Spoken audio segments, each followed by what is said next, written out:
Today we're going to talk about wood chewing and cribbing.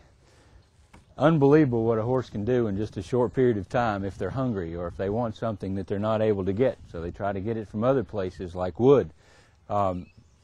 This is definitely a problem for horse owners. If you've ever had a horse that cribs, you know exactly what I'm talking about.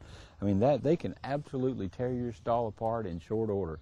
They can tear your wood fences down in no time flat. You know, before long, you've got a serious situation, health issues even around the barn because the boards are broken.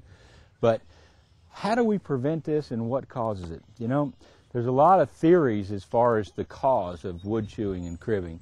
One is certainly they do it for a euphoric effect. There's actually a release of endorphins that's produced that gives them this high, this feeling of a high. That's actually been documented and proven. Certainly in this case we're in a situation where they're close to their food. It may just be boredom that gets them started chewing. But to me, the biggest, most likely cause, in my humble opinion, is they're missing something. They're trying to get something from the wood. Oftentimes they'll even chew on bark of trees if those are in the pasture. Sometimes older trees, sometimes younger trees, but they can literally destroy all your trees in short order. I think they're really trying to find something that they're just not able to get in their diets. Without a doubt, I think our feeds today is a potential source of the problem.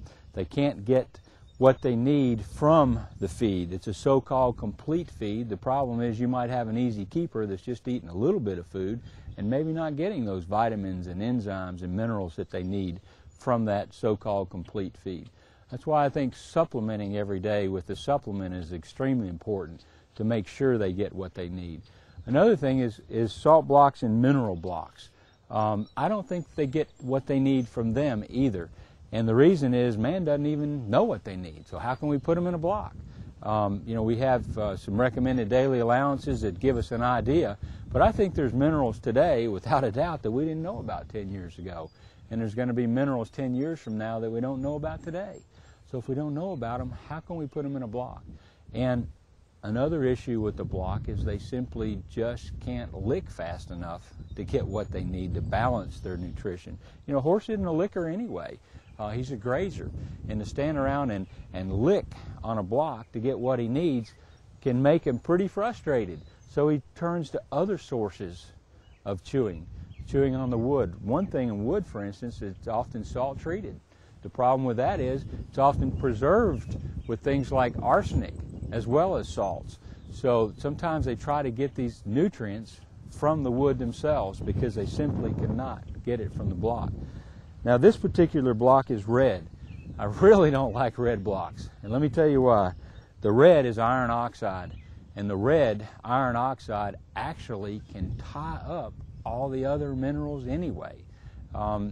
It's really archaic why they're red. When I discovered this, it kind of blew me away because way back when they didn't have really good mixing machines, they used to add iron oxide to the mix because their thought process was, well, it's iron, we'll add it to the food or add it to the mix, and then when it fully turns red, it's mixed good.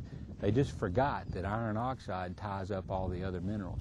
So if you have a wood chewing or a cribbing problem, I want you to definitely consider supplements for your horse.